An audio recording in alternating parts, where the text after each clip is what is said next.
Bismillahirrahmanirrahim.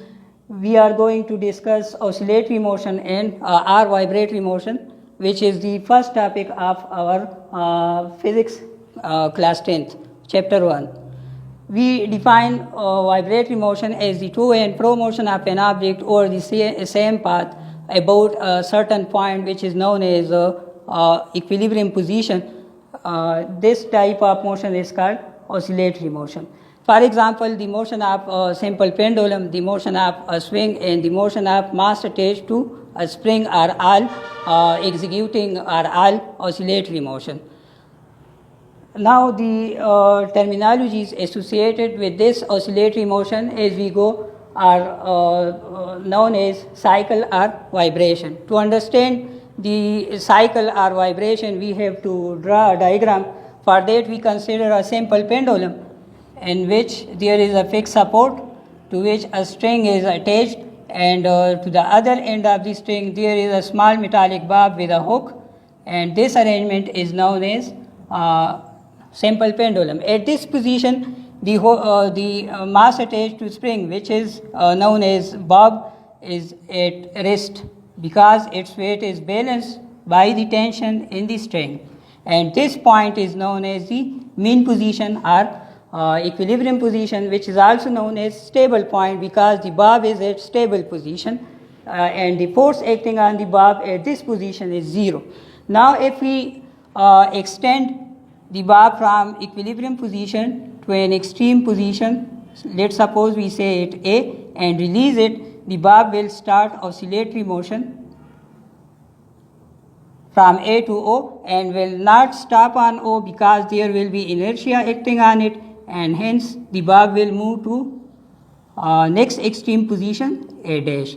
These two positions, which are denoted by A and dash, A dash, are known as extreme position, while the O point is known as stable point. And the motion that is performing by the simple pendulum, by the bob of simple pendulum, is oscillatory motion, to and fro motion. Here, the first term we use as a terminology in the oscillatory motion is cycle or vibration. What is a cycle? So, we consider the bob from here and release it. When the bob starts moving, crossing point O, reaches to point A dash, and then back reaches to point A. Then we say that one vibration or one cycle has been completed by the oscillator. So, this is known as one vibration or one cycle. Now, after cycle or vibration, we discuss time period. What is time period? Now, the time taken by the oscillator in completing one vibration or one cycle is known as its time period. The time period is denoted by capital T, while its standard unit is second. So we can say that the time period is measured in seconds. The next terminology associated with this oscillatory motion is known as frequency. Now, we define frequency. The number of vibrations executed or completed by the oscillator per unit time is called its frequency. Mathematically, we can write frequency as the number of vibrations divided by time. Here in this formula, F represents the frequency of the oscillator, N represents the number of cycles or number of vibrations, while T represents the time taken. By definition, this is the mathematical form for the frequency.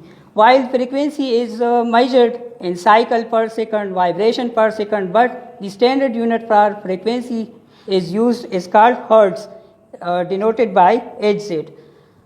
Now, after that, we are going to explain the relation between time period and frequency of the oscillator. The relation is simple, which is state that the time period and frequency are reciprocal of each other. Mathematically, we can write that time period is equal to 1 over f, while f is equal to 1 over t. अब यहाँ पर हमारा जो the next terminology here, we are going to explain displacement of the oscillator. For that purpose, we will again draw the diagram of the simple pendulum. So, if we extend here,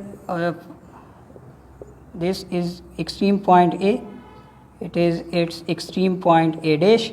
Now the points in between O and A, let's suppose we consider it as A, B, C, D on this side, while E, F, G, H on this side.